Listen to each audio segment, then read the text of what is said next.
নমস্কার দর্শক বন্ধুরা, আমি এসে গেছি রেখার রান্নাঘর নিয়ে। আমার আজকের রেসিপি কাচকি মাছের চচ্চড়ি। খুবই সিম্পল রান্না, আর এই দিয়ে এক থালা ভাত অনায়াসেই চেটেপুটে খাওয়া যায়। তো দেখুন, আমি আজকে যে রান্নাটা করছি এটা খুব অত্যন্ত জনপ্রিয় বাঙালির একটি প্রিয় রান্না।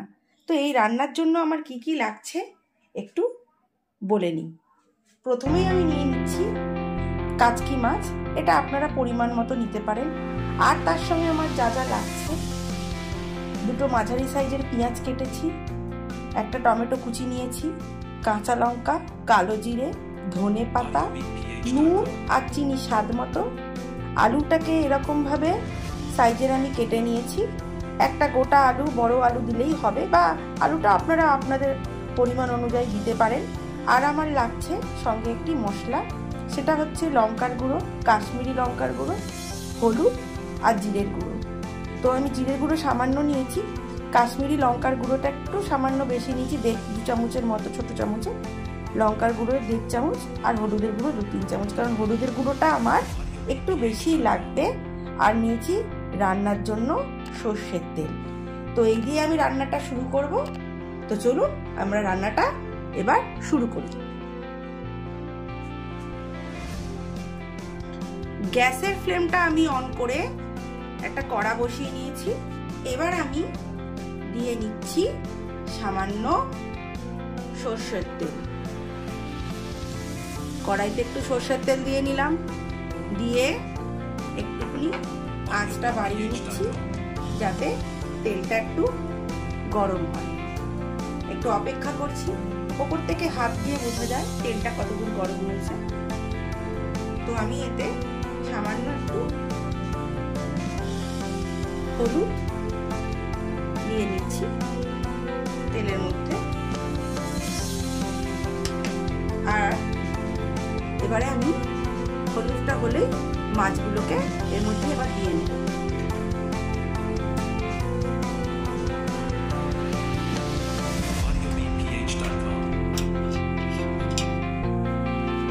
দিয়ে নিচ্ছি সামান্য একটু নুন। এবার আমি দিয়ে নিচ্ছি আমার মাছটা এবার আমি এর মধ্যে বসিয়ে দিলাম। এইবারে ভালো করে আমি ভাজা ভাজা করবো মাছটা।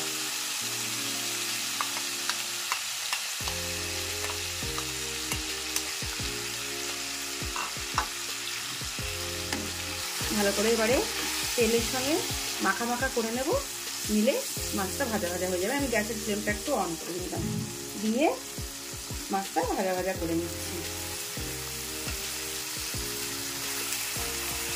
এবারে আমি একটু আঁচটা ধিমে আঁচে করে নিচ্ছি, নিয়ে মাছগুলোতে একটা ঢাকনা দিয়ে নিচ্ছি।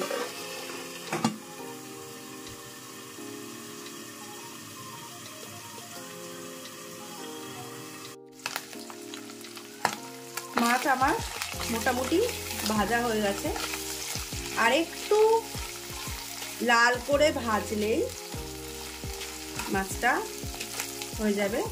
আর খুব সুন্দর একটা গন্ধ বেরিয়েছে মাছটাকে একটু লাল লাল করে ভেজে তারপরে আমি একটা বাটিতে মাছটা তুলে রাখবো। মাছ আমার ভাজা হয়ে গেছে।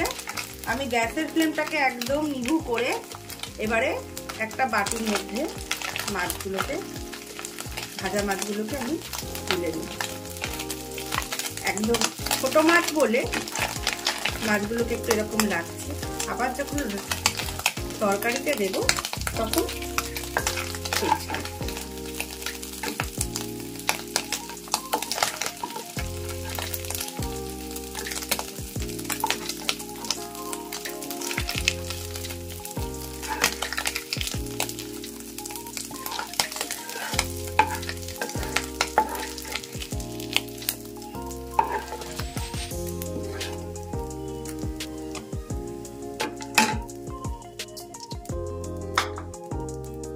এই কড়াইতে এবার আমি দিয়ে নিলাম বাকি সর্ষের তেলটা।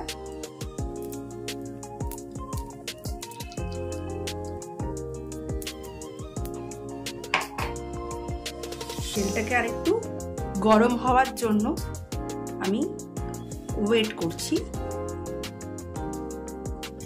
এবার আমি কড়াইতে দিয়ে নেব কালো জিরে,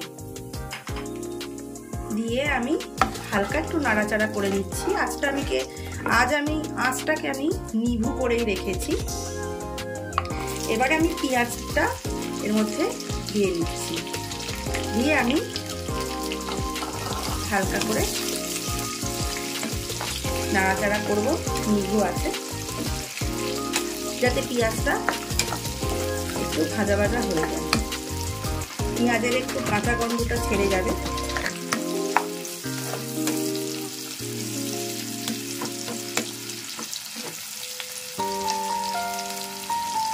এবার আমি দিয়ে নিচ্ছি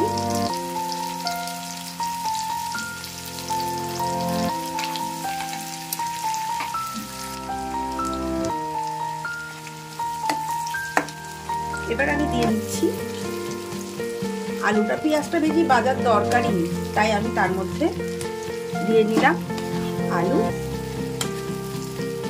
আর দিয়ে নিচ্ছি আমি টমেটো।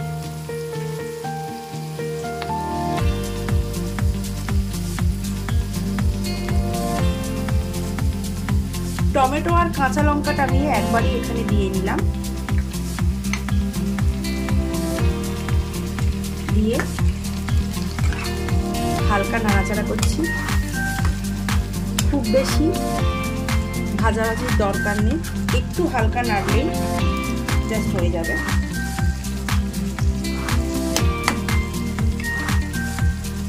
এবার আমি অ্যাড করছি সম্পূর্ণ মশলাটা।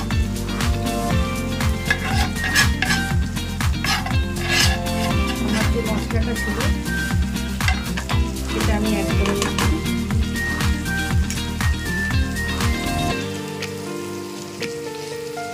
আন্দাজ মতো দিয়ে নিচ্ছি নুন,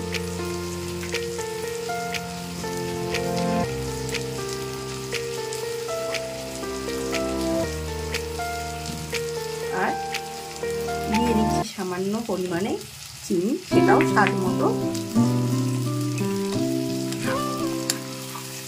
দিয়ে এবার হালকা করে নাড়াচাড়া করব।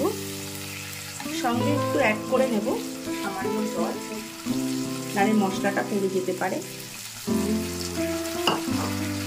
তো দর্শক বন্ধুরা, আমার এই রেখার রান্নাঘর চ্যানেলটিকে লাইক করুন, কমেন্ট করুন, শেয়ার করুন।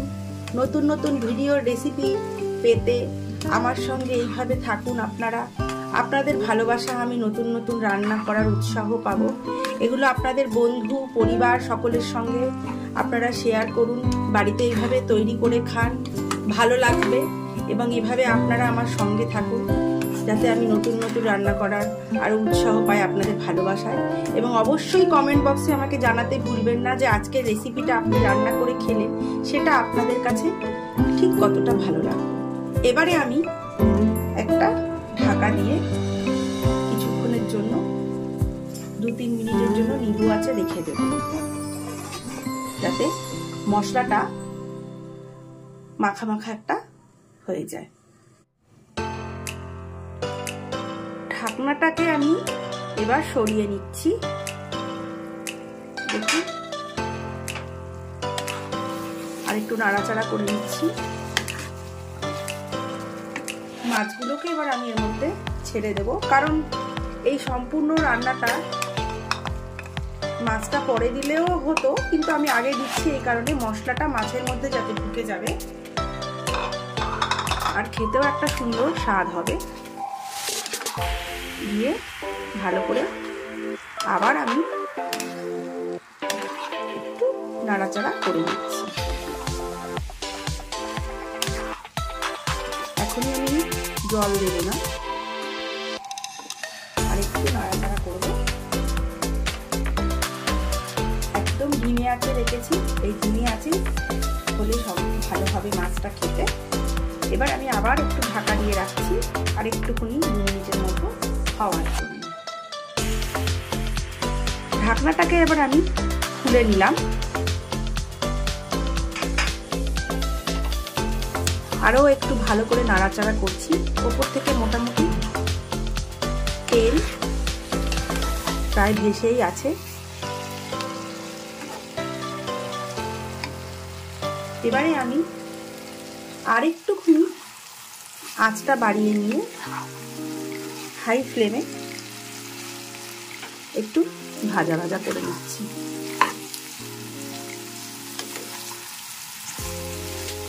সুন্দর একটা গন্ধ বেরিয়েছে, আর এই দিয়েই মোটামুটি এক থালা ভাত খাওয়া হয়ে যায়।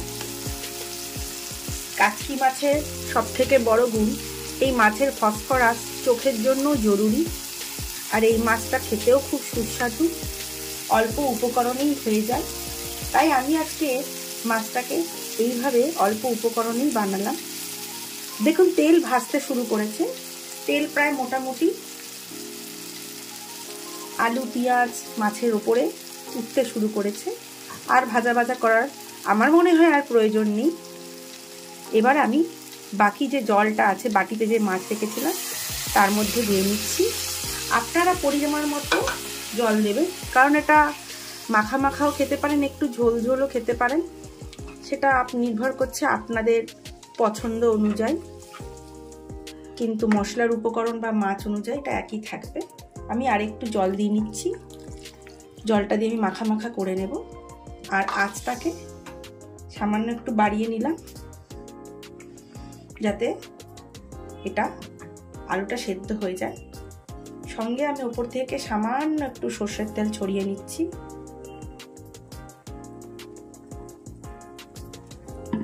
কাঁচা সর্ষের তেল দিলে তার একটা আলাদাই সুন্দর গন্ধ আসে। এবারে আমি ওপর থেকে ছড়িয়ে নেব ধনেপাতা। আমি সবসময় রান্নার মাঝামাঝি সময় ধনেপাতাটা ব্যবহার করি। ওপর থেকে ধনেপাতা দিলে তাতেও ভালো লাগবে, এবং ধনেপাতাটা যদি আমি শেষের দিকে দিই অ্যাবজর্বটা গন্ধের একটু কম হবে, বাট মাঝামাঝি সময় দিলে ধনেপাতার গন্ধটাও আলু আর মশলা মাছ এগুলোর সঙ্গে মিলেমিশে একাকার হয়ে যাবে। এবার আমি ঢাকাটা দিয়ে আলুটা সেদ্ধ হওয়া অবধি অপেক্ষা করব। আলু সিদ্ধ হয়ে মাখা মাখা হয়ে গেলে মোটামুটি হয়ে যাবে। আঁচটা আমি ধিমে আঁচে রেখেছি আলুটাকে সেদ্ধ হওয়ার জন্য। ঢাকনাটা খুলে আমি দেখে নিচ্ছি আলুটা ঠিক কতটা সেদ্ধ হয়েছে, কারণ আলুটা সিদ্ধ হয়ে গেলেই রান্নাটা তৈরি হয়ে যাবে। অদ্ভুত সুন্দর গন্ধ বেরিয়েছে। বাঙালির খুব প্রিয় খাবার, শীতের মরশুমে তো দুর্দান্ত লাগে খেতে। আলু আমার সেদ্ধ হয়ে গেছে,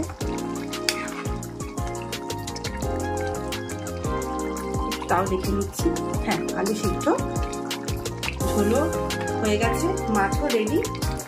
এবার আমি ঢাকনাটা দিয়ে গ্যাসের ফ্লেমটা অফ করে 2 মিনিটের জন্য ওটাকে রেস্ট দেব, যাতে সুন্দরভাবে মশলাটা মিশে যায় আর সুন্দর একটা গন্ধ ফ্লেভারটা ছাড়তে থাকে। দর্শক বন্ধুরা, আমার আজকে কাচকি মাছের চচ্চড়ি পরিবেশনের জন্য তৈরি। এবারে আমি সেটা দেখাচ্ছি। দেখুন কতটা সুন্দর হয়েছে। এভাবেই আপনারা বানিয়ে খাবেন। আমি একটা প্লেটে নিচ্ছি।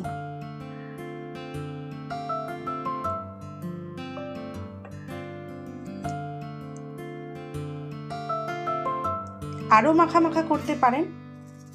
আমার বাড়ির মানুষরা একটু ঝোলা ঝোলা খাবারটা, একটু ঝোল জাতীয় পছন্দ করে।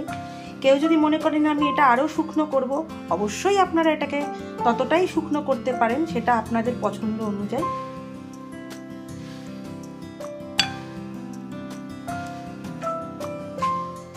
তো দর্শক বন্ধুরা,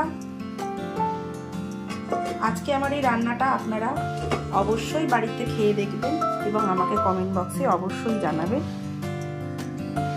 আর আমার এই রান্নাটা কতটা ভালো লাগলো সেটা আপনাদের উত্তরের অপেক্ষায় রইলাম।